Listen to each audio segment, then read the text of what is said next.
Ancient Mesopotamia, where priests invented banking, 33% interest rates, and would literally take your family as collateral if you defaulted.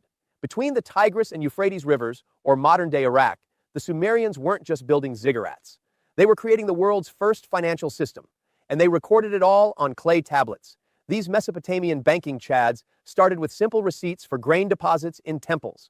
Farmers would deposit their harvest in temple granaries for safekeeping, and priests would give them a clay tablet receipt. Your assets were literally locked in a temple. But here's where it gets spicy. These temple priests realized, holy shit, not all this grain gets claimed at once.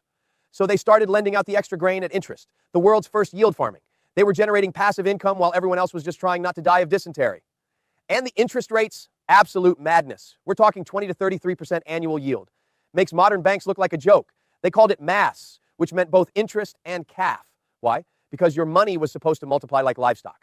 By 2500 BC, the Mesopotamians had created private banks, not just temples anymore, actual businesses dedicated to moving money around. The house of Agibi in Babylon was the Goldman Sachs of the ancient world.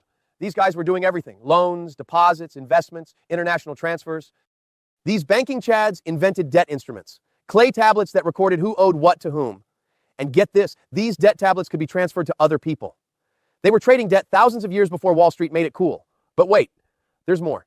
They invented collateralized loans. Can't pay back your loan? No problem. They'll just take your land and even your children. The Code of Hammurabi around 1750 BC had specific laws about banking. It capped interest rates and prevented predatory lending. Imagine that. Financial consumer protection 4,000 years ago. Where did we go wrong? The Mesopotamians even had international finance.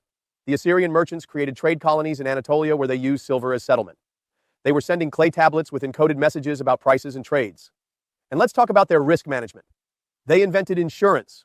Babylonian merchants would pay extra on their loans as a hedge against their shipments getting wrecked by pirates or storms. They were hedging risk while most humans were still figuring out how to make fire. They even had partnerships and joint ventures. Merchants would pool their silver to fund bigger trading expeditions. They called it narukum, a joint investment fund where profits were shared based on contribution. The craziest thing? They had futures contracts. Farmers would sell their future harvest at a fixed price to get capital up front. They were doing derivatives trading while most of humanity was living in mud huts. And when empires collapsed or new rulers took over, they'd sometimes declare all debts canceled. The original debt jubilee. Imagine if the government just said all loans are forgiven today. The financial system would implode. But these ancient chads just reset and started over. So what did Mesopotamian banking teach us? That financial innovation is as old as civilization itself. That interest, debt, collateral, and even derivatives aren't modern inventions. They're ancient technologies. And most importantly, that humans have been getting wrecked by bad loans for 5,000 years.